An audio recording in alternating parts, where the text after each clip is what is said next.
Hey everyone, this is Sam Black with Drafting Archetypes, and this week I'm going to talk about drafting blue-green in Phyrexia All Will Be One. As always, the notes are available to follow along at patreon.com/draftingarchetypes for patrons. At the time of my preparing this episode, there was really no 17 Lands data. There was some metadata kind of from the early access event, but not a sufficient sample size to get a game in hand win rate with any of the cards. So this episode is very much based on my own perceptions and experiences, and also what people have been discussing, and not based on the usual data that I would reference. So for context, there's that.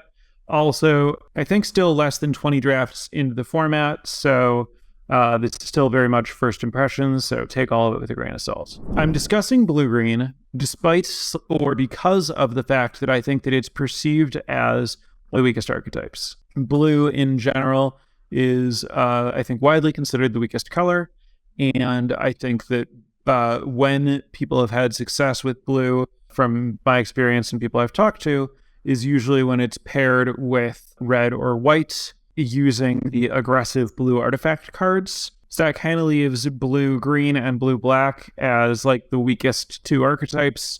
Again, not sure that's how it's going to shake out in the long run, but early perception from people I've talked to. I played in the Star City Games Open, and day 2 in all of the drafts that I saw, blue was more or less completely ignored. No one was taking any blue cards. Everything was going really late in blue. People really wanted to be in other color combinations. So my goal here is to talk about how to take advantage of all these blue cards that are going late and how to draft an archetype that might not be so obvious. I think people have generally figured out how to draft kind of the white infect decks and the red-white equipment deck and even some of the blue artifact decks.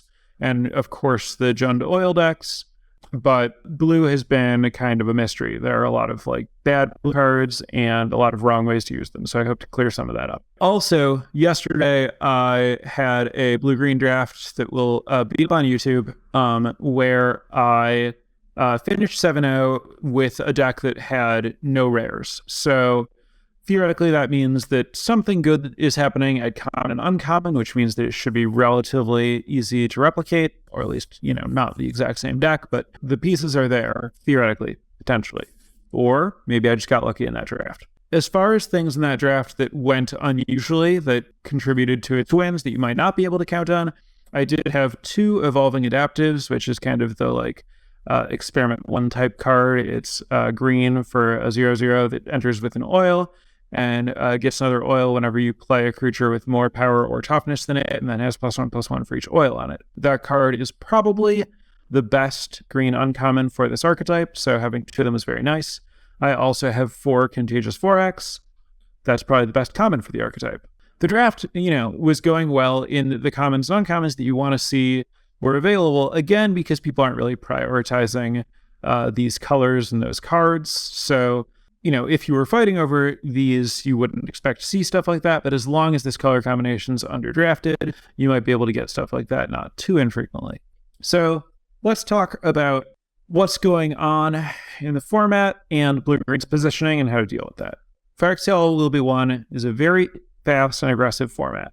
As such, people often compare it to other fast formats like Amonkhet and Zendikar, and those are sets that people sometimes talk about as having the characteristic that blocking is illegal. The reason that blocking is illegal to the extent that it is in those formats is that those formats have mechanics that make creatures larger when they're attacking them and they're blocking, specifically Exert and Landfall, that often give extra stats or some kind of evasion to creatures when you use them. This set does not have a mechanic like that for the most part. I mean, arguably some uses of oil function that way, but that's not really what's going on here. Instead, this set has a mechanic which is more punishing when you don't block a creature, specifically toxic. So in this set, I would say it is closer to blocking is mandatory than that blocking is illegal. And I think that you can draft a blocking deck, and it's a coherent thing to do. I think what everyone was seeing early on is that the format is really all about the first couple turns and having a good curve and playing to the board or getting ahead of the board or having more stuff on the board than your opponent. If you don't play a creature until turn 3 and your opponent plays a creature on turn 1 and on turn 2, there's a really, really, really good chance you're going to lose that game. If they have a removal spell, then you're probably like, if those were toxic creatures, you're already corrupted and things are going to snowball out of hand really quickly from there. So you need creatures that can come down early that can block these threatening creatures. And these threatening creatures, if you have creatures that can block them, so like if you have a flyer to line up with their like 1/1 toxic flyer, then they're not really that scary. It's really just them hitting you that's the problem, and they're very realistic to block. You just have to have a curve. And by a curve, I mean 1,000,000 1 and 2 drops. I've seen people have success with things that they considered control decks, but those control decks still had like 4 to 6 1-mana spells and 10 2-mana spells. You have to participate in the early game because the set's really, really snowbally. The early game determines whether one player or the other is corrupted, and it builds synergies for the oil stuff, and it establishes just who's going to be able to connect. As long as you're not falling behind and you're keeping pace with your opponent, you don't have to be playing aggressive creatures. You can play defensive creatures, and then the board can stall, and a lot of the aggressive decks can really, really struggle once the board stalls. If they're pretty small creatures that need to do damage to the opponent to do anything, don't connect. So if you're trying to play a control deck or a defensive deck, you need to make sure that you're playing 1 and 2 and 3 mana creatures, and that those creatures are creatures that are designed or that are good at blocking. If you play the creatures that are good at attacking and you have to use them defensively, you're not likely to accomplish your goals of gumming up the board. Most of the creatures in this set are good at one role or the other. The cards all have a purpose. All of the ones with toxic, more or less, have the purpose of attacking. Just think about what your cards are doing, what your deck is doing, and try to line them up, but I'll go into more detail about which cards to look for specifically here. So anyway, I think that when people have a deck full of 1 and 2 drops, they want to be able to attack with those 1 and 2 drops because you want to punish your opponent when they stumble. When your draw is good and their draw is bad, you want to be able to attack and punish them. And so it's very natural to conclude, this format's about having a low curve, it's probably about attacking, or I should probably attack. But I guess my thesis is it's about having a low curve, but you can block. In that way, I think this set is actually really similar to Brothers War. Brothers War kind of wanted the lowest curve of any format that I'd seen previously, and this format just wants you to have a curve that looks like that. You can attack or block, doesn't really matter. The most important thing is just keeping with whatever sort of curve you were drafting in Brothers War, just draft the same sort of curve here. It should be okay. So while attacking with toxic creatures has been great, really good way to run over people who don't play a creature on turn 1 or 2, I'm not convinced that long-term it's going to be a dominant strategy. I think once people figure out the curves they need and the creatures that block well against the toxic creatures, we might see a shift to the toxic creatures being a little bit less successful. So the nice thing about blue-green, as far as its positioning in the format, is that it has a lot of cheap creatures with a lot of toughness. Specifically, a lot of 1, 2, and 3 mana creatures with 3 toughness, which is really enough. If, you're playing blue and green, you should prioritize and play those creatures. And a lot of them. The creatures that are good at blocking are creatures that I generally haven't liked, like the long legs, the 1 and a green, 1/3 reach that you can spend 1 and a green and sacrifice it to proliferate. Really bad aggressive creature, really not good in a lot of decks. But if you're just trying to buy some time, it does, there aren't any 1 and 2 mana creatures that attack into it well. So, it can buy some time, and then In the late game, you can sometimes get a meaningful proliferate out of it, but mostly it's just trying to get you to the late game. Another similar card is the 1 blue 1/3, the Ichor Synthesizer. Whenever you cast a non-creature spell, you put a counter on it, and then when it has 4 counters, it gets +2 power and unblockable. I mentioned early on that I played this in a blue-red aggressive deck, and I found that it was really hard to draw my cards in the right order to reliably make it a good attacker. I don't think that's what you're supposed to do with this card. I think that this card is supposed to block and give you some kind of inevitability in a deck that's really dedicated to blocking. So the thing that I'm going to get into next is okay, so if you're just playing a bunch of blockers, how do you win? Specifically, don't you just lose to a Planeswalker at some point? The answer is you do need to have some cards that are going to win you the game, but you don't need a lot of them and they don't require a lot of work. And this is a good way to have a card that can block early, and then once you've established a board stall, sat around for a while, it can actually kill your opponent. Yeah, so there are these 3 toughness blockers. You want them, and then you want, the good blocking 3 mana creatures, and also the good blocking 1 mana creatures. Rustfine Cultivator, the 1/2 that can tap to get an oil and tap and remove an oil to untap a land, is more important as a blocker than as a mana generator. It certainly can do some good work generating mana. Usually it does that meaningfully about once a game. But the 1/2 can really help buy you time early or stop people from getting in early. I'm even reasonably optimistic about Glistener Seer, the 0/3 for 1 that can tap and remove a counter to Scry. Similar to Ichor Synthesizer, I had bad experiences with it early when I tried to play it in kind of more of a red-blue deck that wanted to be aggressive.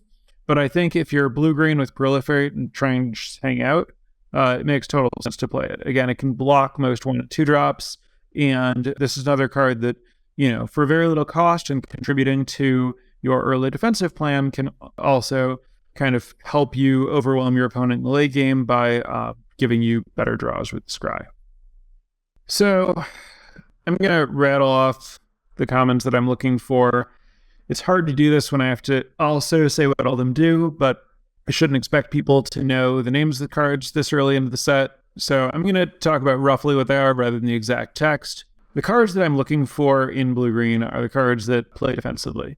I'm kind of taking it just as a given that blue-green wants to be defensive. Maybe there's a way to draft it aggressively, but I think it's pretty hard. The best green aggressive cards are Toxic, which the blue doesn't support very well. You can eventually do it with Proliferate, but that's not really a fast kill. And the best aggressive blue cards are the Artifacts, which green doesn't really support. And so I think that you want to play a longer game and try to get some Proliferate value and some bigger stuff. And I believe that blue-green is best drafted as a thing that would look like a mid-range deck in most formats, but in this format, I think mid-range very much is the new control. If you're trying not to die in the early game, that's basically going to put you at playing a control role for most of the game. And then you are just kind of trying to turn the corner pretty quickly with your, random 4/4-ish mana guys. But I think you want to think about the cards that you're looking for as looking for the defensive ones. So in green, among commons, that means I'm looking for Contagious Forak, of course, the 3 mana 3/3 that finds a land, Rustfine Cultivator, the 1/2 that gets oil and tap lands that I talked about before, Oil Gorger Troll, the 5 mana 3/4 that gains 3 life, and if you have another thing with oil, draws a card. Ruthless Predation, the Epic Confrontation reprint, 1 and a green sorcery. Creature gets +1/+2 and fights. Copper Longlegs, Spider that I mentioned, the 1/3 reach, sacked, proliferate. And Ichor Spit Basilisk, the 1/3 Death Touch Toxic 1. In roughly that order. So great aggressive cards like Predation Steward, Lattice Blade Mantis, and Branch Blight Stalker that I would be prioritizing in other archetypes. I'm not prioritizing in blue-green. It's fine to play any of those if you need them to fill your curve or whatever. But in general, I'm looking to prioritize the other cards that I said over them. I think Lattice Blade Mantis is a much stronger card than Ichor Spit Basilisk, but I think in most blue decks, I would actually take the Basilisk over the Mantis. So in blue, I'm really just looking for Gixian Raptor ahead of everything else. That's the 3-mana 1/4 with 3 oil counters on it. It has not been the most impressive blue card in other decks, but in blue-green, I think it's definitely exactly where I want to be. Beyond that, the cards are a lot closer. I'm basically looking for just like 1 or 2 copies of Aspirant's Ascent. That's the 1-mana instant that gives +1/+3 flying and Toxic 1. Bring the Ending. That's the counter unless they pay 2. Corrupted card counter for blue and 1. Experimental Augury. That's the Anticipate with Proliferate. Glistener Seer. That's the 0/3 that scries that I mentioned. Icarus Synthesizer. The 1/3 bigger that I mentioned. Malcator's Watcher, the 1/1 flying vigilance, draw a card when it dies artifact. And Quicksilver Fisher, the 3 blue 4/3 flyer that draws and discards a card when you play it. I think that ends up being kind of one of the cards that turns the corner and kills your opponent relatively often in this archetype, although realistically you're usually killing them with uncommons or rares.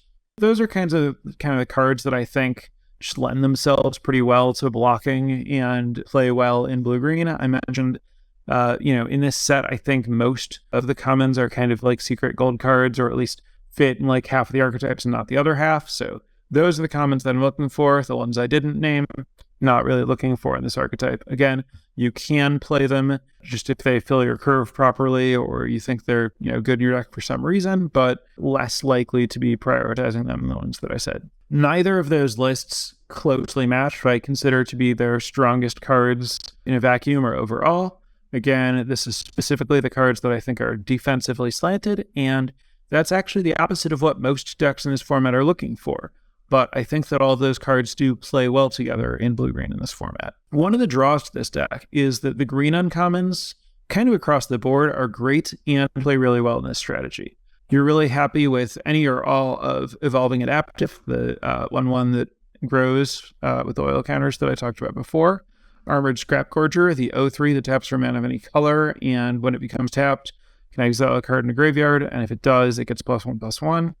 Cankerbloom, the 1 green 3/2 that can sacrifice to destroy an artifact or enchantment, or proliferate, or do something else. Incubation Sac, the green artifact that comes into play with oil and can remove an oil to make a 3/3. Infectious Bite, the instant where one of your creatures does damage equal to its power to one of their creatures, and they get a poison. Tyvar's Stand, the X green pump spell that also makes the creature hexproof and indestructible. The Battle Share, the giant equipment that kind of turns your rebel into a colossal dreadnought. Venomous Brutalizer, the 4-mana 4/4 toxic 3 ETB you can spend 1 green to proliferate. And Viral Spawning, the Call of the Herd, 2 green for a 3/3 toxic 1. And then it has flashback for the same cost if your opponent's corrupted. All of those are very good in blue-green. The Battle Share is excessive if you have cheaper finishers, but it's a really good finisher, totally good way to, I mentioned that you want to have just a little bit of thought toward how you're going to win in the late game, and that's the card that can do a lot of winning in the late game for not very many cards. Blue's a little bit less deep. Unctus's Retrofitter, I think, is the best blue uncommon overall. That's the 2 blue, 2/3 toxic 1 that animates an artifact into a 4/4. Can be awkward to fit in this archetype, but it's strong enough that if you have it, you should try to make it work. Prioritize spellbombs a little more highly. You can play some of the blue 2-mana artifact creatures, or maybe even the Dune Mirror. I played a Prophetic Prism in my last draft, not the one that I mentioned earlier, but one that I did today, just to make it happen, and it was very good in that deck. Trawler Drake can be really impressive. Sometimes it can be a little slow, but overall I think it's good. That's the 3-mana 1/1 flyer that gets bigger whenever you cast a non-creature, although really it's getting bigger for oil, and you can get oil on it in other ways. Atmosphere Surgeon's amazing in blue-green. I know that I said that in general, you want cards that block. Atmosphere Surgeon being the 1 blue 2/1 that gets a oil counter whenever you play a non-creature spell and can remove an oil counter at sorcery speed to give a creature flying. That's an aggressive card because it can only be used at sorcery speed, but it's really, really good at just killing your opponent out of nowhere when you just give all your guys flying after you've been hanging out for a while. So while it's an aggressive card, it's one that plays well in the late game, and you can just trade it off early. pretty happy with it in blue-green. Serum Snare, that's the one in blue bounce spell that if you bounce something cheap, proliferates. Thrumming Bird, that's a reprint, 1/1 flyer. When it hits you can proliferate. Tameo's Immobilizer, that's kind of the Icy Manipulator. Blue 3/Tumble Magnet, artifact that has 4 counters on it. You can tap it, tap artifact or creature. Really good with proliferate, of course. Generally keeps things tapped down as long as you need it in blue-green. There are some other solid playables, but those are the ones that fit this deck better. Again, I think green's uncommons are better overall, but the blue ones work well here. This archetype can splash. In general, this isn't a format where I'm looking to splash, but of course, because you're playing a more defensive game, it's going to hurt you less. Also, you're playing blue and green, so you get, a little bit more access to card selection, fixing with stuff like the Vorak and the Glistener Seer and the Anticipate. So pretty reasonable to splash here. There's some really good gold uncommons and stuff that you can include. If you are splashing, I recommend trying to use Contagious Vorak, Evolving Wilds, and Thirsting Roots as the cards that fix. Avoid Prophetic Prism unless you have the Retrofitter, unless you really need it. Spending 2 mana to fix your mana really hurts in this format. I do think the format's all about getting creatures on the board early. If you have to play Prophetic Prism on 2, it can be a big problem. But yeah, splashing gold uncommons and or removal, especially a gold uncommon and a removal spell in the same color or whatever, which is what I've usually done, can work really, really well in this archetype. It helps, get you some extra power to win when you've locked up the board, or get you some removal because there's not a lot of it in these colors. And I don't want to play Mesmerizing Dose, for example. People are going to ask why. The reason I don't want to play Mesmerizing Dose is that at 3 mana sorcery speed, I think it's usually trading down. I think the average cost or creature that people play, even when you want to hit with removal in this format, is below 3. And then, at sorcery speed, you're not getting any kind of tricksy value out of it. And the proliferate that it gives you, I think, doesn't make up for that. And then I also think that Aura-based removal is pretty vulnerable in this format with specifically the white 4 mana 3/4 that can return a creature to make a might as a massive punish. But a reasonable number of other bad things can happen to you if you try to put auras on your opponent's creatures. So I find it best to avoid all that. I think that mostly covers it. Blue-green's a mid-range deck. Mid-range functions as control in this format. And the most important things to do are make sure that you have a good curve, and that good curve is a good curve of creatures that block.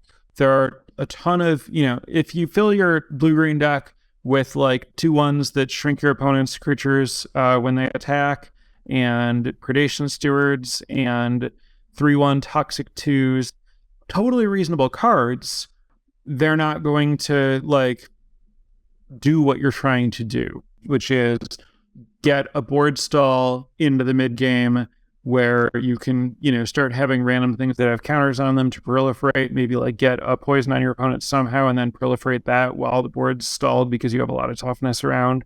And, your opponent's cheap creatures just don't have enough power to break through it.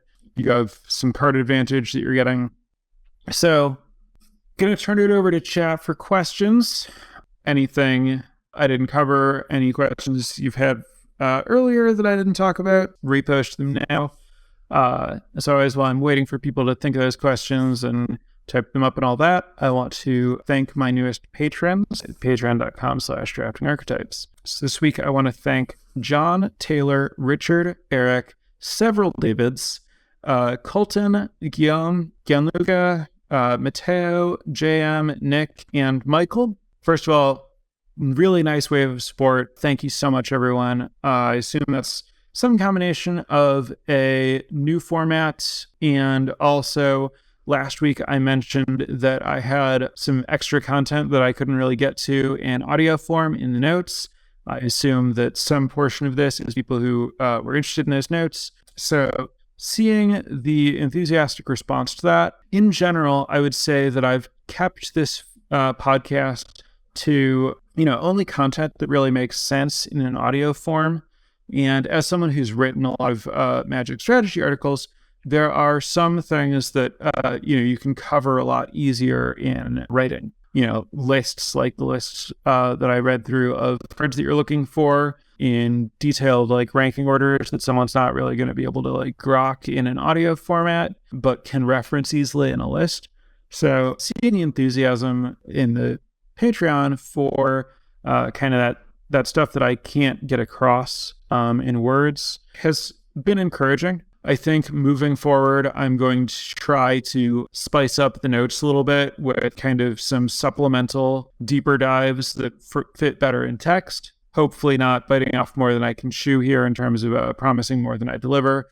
But historically, the notes have just tried to directly translate to what I need to talk about. But I think I'm going to try to put a little bit more background research in diving a little bit deeper and having that available for patrons in the notes, and also having it kind of more subtly, less directly inform what I'm discussing in the episode that week. So thanks again for the support to all those new patrons, and I'm going to take that as advice about how to improve the Patreon experience moving forward. All right, so questions. What would actually put you in blue-green? Great question. Of course, there are just like good rares in every color. That's a good start, especially to getting into blue, or into green rather. Blue is really struggling, I'm not going to lie, in this format. In addition to having, I think, the weakest commons of all the colors, I think it also has below average uncommons and way below average rares. There are not very many blue rares that should put you into blue, but there are some. Realistically, I think the way that I almost always end up in blue when I am blue is I start in some other color that is hard cut, because any other color can just get really, really, really totally cut in this draft as everyone's trying to avoid blue. And then I see, the best blue cards available, stuff like Retrofitter, going somewhere between 6th and 9th. And I'm like, all right, I get it. I'm at one of those tables where no one wants to take a blue card. If no one's taking any blue cards, I'm willing to bite the bullet and be the guy who's just like, all right, I get all blue. I'll try to build a deck out of it, and then figure out, how to do that. And I think I have some reasonable ideas about how to turn the blue cards that are available into a good deck when you're getting basically all of them. So the way to draft blue-green, or the way that you get into blue-green, I think, is, something put you into green. There are plenty of things that can put you into green. I mentioned a very long list of good green uncommons, or maybe you have a busted green rare. There are plenty of those. So you're drafting green X. X is anything. The anything gets cut, blue is wide open, and you pivot into blue-green. I think that's going to be how I end up in blue-green a significant majority of the time. Although, as I get more comfortable drafting blue, just because I'm willing to draft it when it's open, I might find myself starting to just like, all right, I'll just be blue from the beginning because I assume it's going to be open, and I might as well not waste the first 4 picks before I figure out that it's open and then move in. So some combination of a little bit more willingness to be blue, either because you get the memo that it's open or you just decide it's always open. Let's see. Next up, is the battle chair, which is the expensive green equipment, sufficient win con in this blue-green mid archetype? Yes. I mean, it's honestly almost overkill. Like, you're basically winning with like some combination of, random blue flyers, which could be the blue-green uncommon, could be the fish. Maybe you end up playing a Last Blade Mantis, Oil Gorger Troll. It could be that you just kind of outboard stall your opponents all like tiny toxic creatures, and you have 3/3s and bigger, and then you start attacking with them. Or it could be random flyers, or it could be some big finisher like a rare or the battle chair. But if the board's fully stalled and you have a battle chair, you're probably going to win the game eventually, right? Like, you send in this like 2/2, except it's a 6/6 trample. Your opponent either takes 6 or has to like trade some huge amount of stuff for this thing that was actually a 2/2. And then you put it on whatever random 3/3 you had sitting around and run it back. Like, your opponent has to kill you. They can't grind out the battle share. What do you think about bringing the ending, the corrupted miscalc in blue-green? I mentioned soft avoiding toxic, but is it worthy curve filler? Yeah, I included it in my list of blue cards that I'm happy to have like 1 or 2 of. Like, I think it's, good solid counterspell early, and you do often get them corrupted at some point. Like, it's nice to get a toxic in, it's not that hard, and then you have the thing to proliferate, and you proliferate them into like actually being poisoned. and then you have a 2-mana hard counter. I don't think it's a priority. I don't think it's something that you should avoid. I think it's, a fine card to have like 1 or 2 of. Suggested splash for Simic, white or red or black, doesn't matter. Whatever like gold uncommons you're seeing, basically. Like the deck that I went 7-0 with, I splashed red for the 5/5 Vigilance, deal 1 damage to all of your opponent's creatures, cost less for every oil you have. Red-green uncommon, but the blue-red uncommon's also great. The blue-white, I guess both of the white-gold uncommons don't fit very well. Both of the black uncommons fit reasonably well, but not as well as the red. So I guess red, then black, then white is the order of appropriateness of splashing the gold uncommons. And then other cards that I'd be looking to splash, rares that are splashable, of course, like if you have a Frask or something, that would be an incredible splash. As far as, I guess, white's the least likely splash, like Ossification comes to mind, but there aren't a ton of like white cards that make a lot of sense as a splash. White's like very aggressive overall. Black, has a bunch of good removal you can splash. Red has good removal you can splash in addition to the gold cards. Doesn't this deck struggle against the Cosmotronic Wave in the format? Hazardous, whatever. Yeah, it could. I honestly haven't seen that card cast all that often, and you have the advantage that it's not like killing your creatures. It's just stopping you from blocking, and it's only stopping 3 of your creatures from blocking. That's going to be, pretty devastating a large portion of the time. But if your opponent got some damage in, and or you haven't gotten like a head on creature, like, I don't know. Yes, if it resolves in the spot where it's good, it's going to win the game. That's a true thing about that card. The problem with that card is that it's a dangerous card to play because it's so important to, be able to participate in the early game in a way that it doesn't.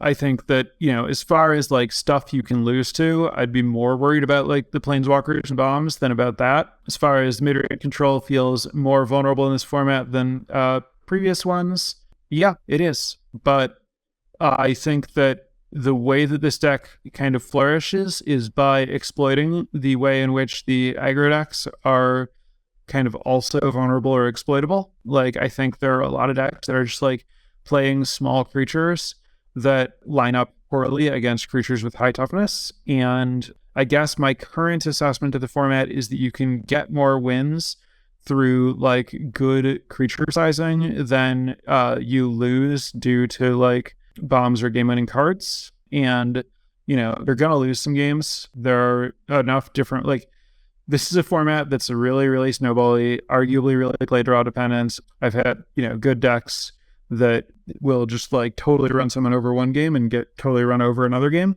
So you kind of have to just like choose what you're willing to lose to. And currently, the positioning of this feels to me like it's making some good trades in terms of like what it's beating and what it's losing to.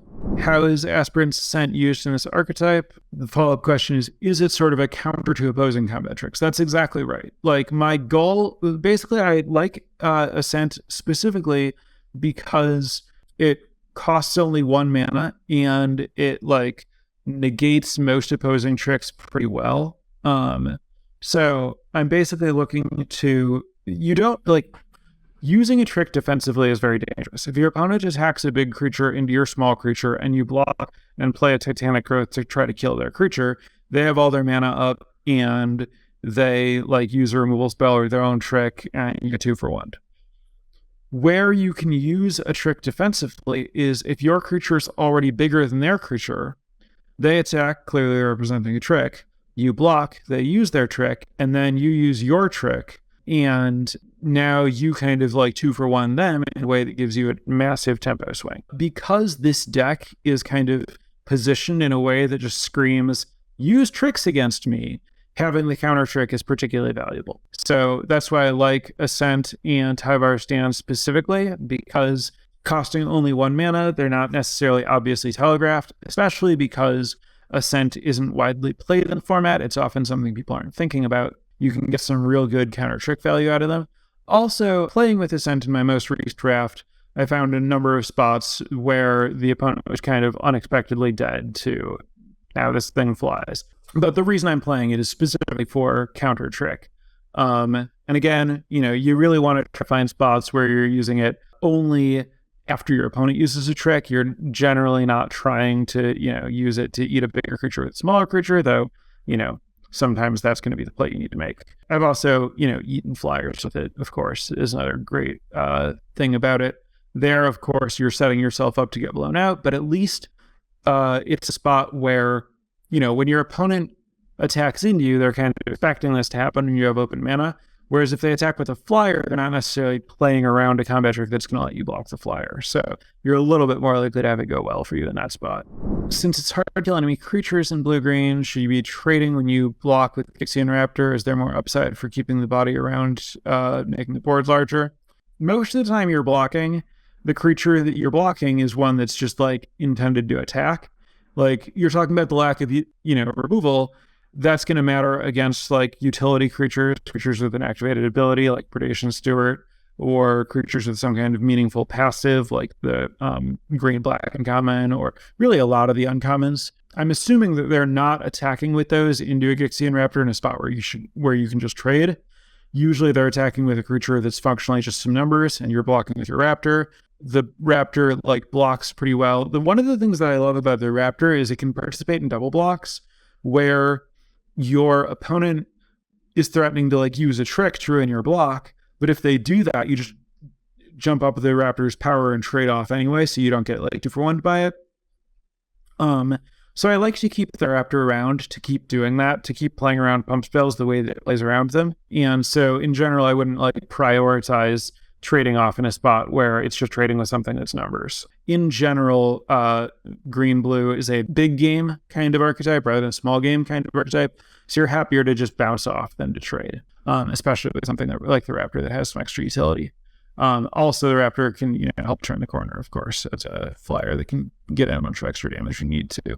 Do you think Proliferate is bringing any value here? It's obviously tacked down to a decent chunk of blue and some green. Yeah, the experiences that I've had with Proliferate are, it's great if you get any of the creatures that get bigger with oil. So specifically the evolving adaptive and the flying one of those. It also, gives you more counters on your like tumble magnet variant. And, again, sometimes you get like, I've played a game where I get some early poison in and then I just hang out and proliferate for a while. And then I like just find myself in a spot where my opponent's dead to some attack that forces through like a lethal poison attack after I proliferated them up to like in range in a kind of a board stall. I would say, it's not terribly uncommon for proliferate not to be very profitable, but you're certainly looking for spots where it's going to do something for you.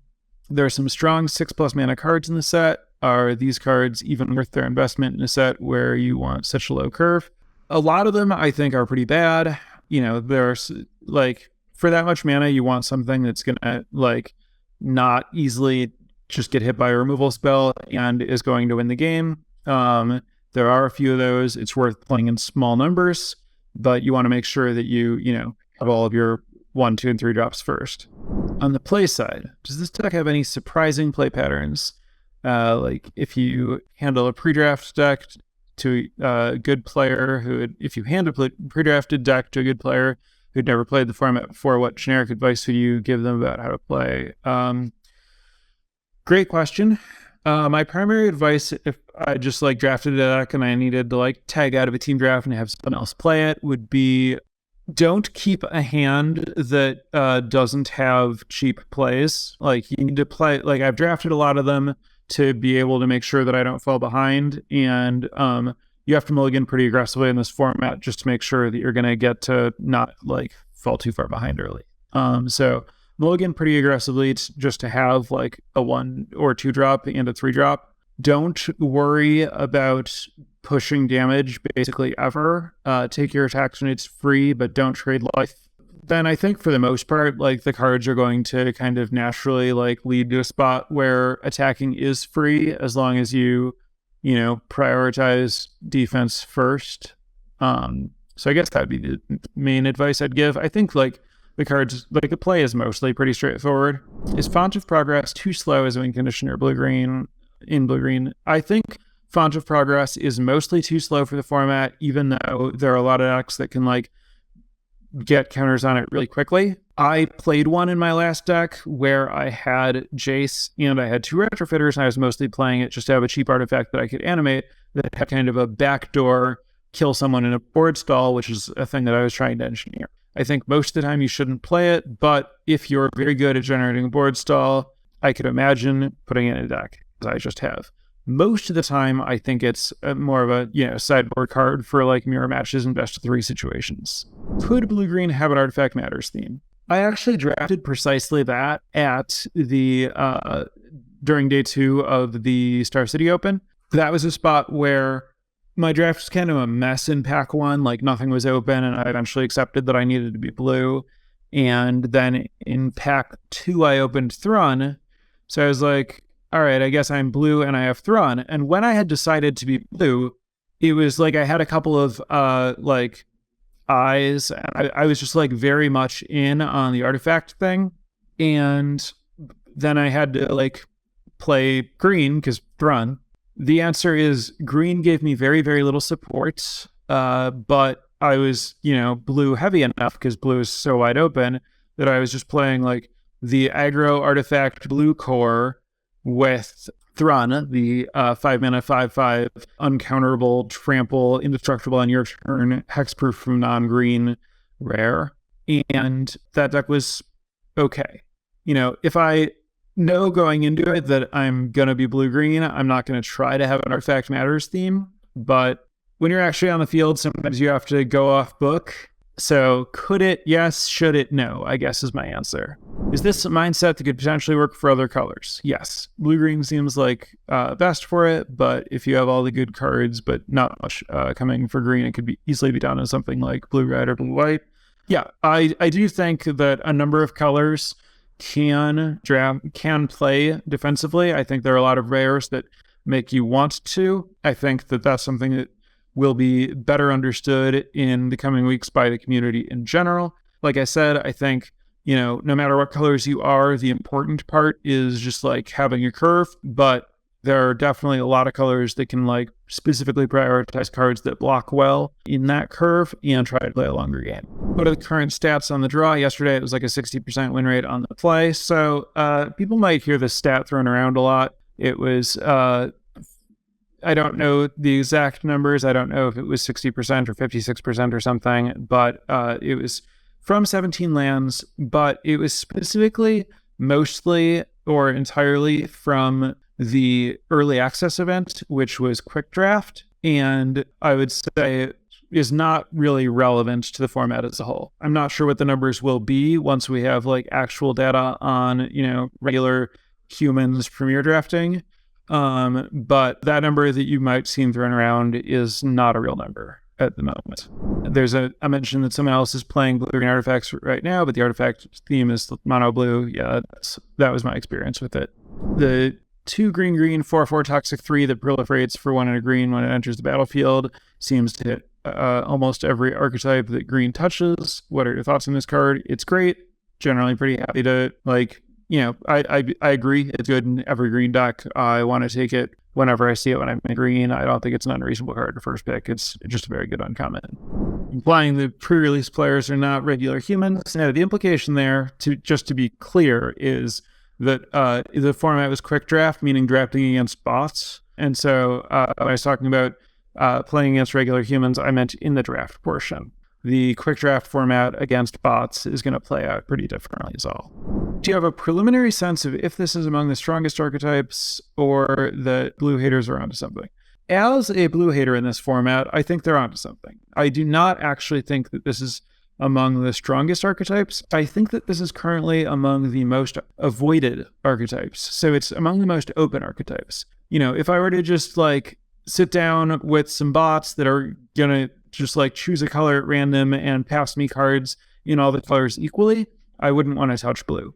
But if I'm sitting at the tables that I've been experiencing, where somewhere between 0 and 1 other players are going to draft any blue cards that they can, when there's like another card that they could take, then I think that there's a lot of value to be gained by learning how to give yourself the best chance possible with blue. And this is a deck that I've found early success with. It's not that I think that blue-green is secretly like something that's really good that everyone should be trying to draft. It's that in the, kind of culture or metagame where no one is drafting any of these cards, I think that it's worth knowing how and having an openness to drafting them.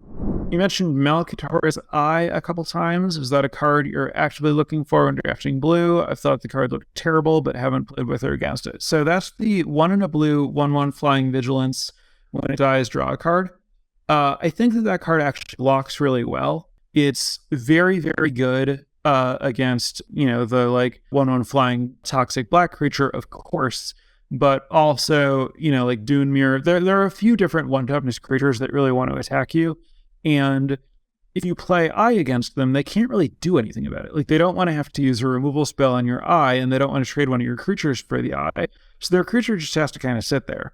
Meanwhile, you have a Vigilance Flyer that's actually getting some damage in. And then on top of that, if you just need to chump block with it, which is, a valid thing to do in this format, you get your card back and it's not that bad.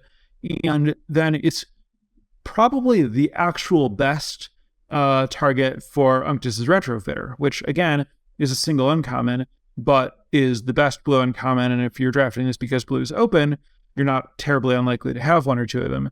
And getting a 2-mana 4/4 flying vigilance that draws a card when it dies is absolutely game breaking.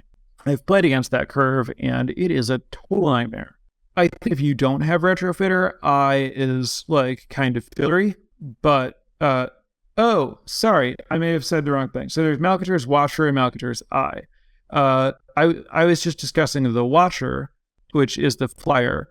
The Eye is Eye of Malcator, the 3-mana artifact that turns into a 4/4 and scries 2.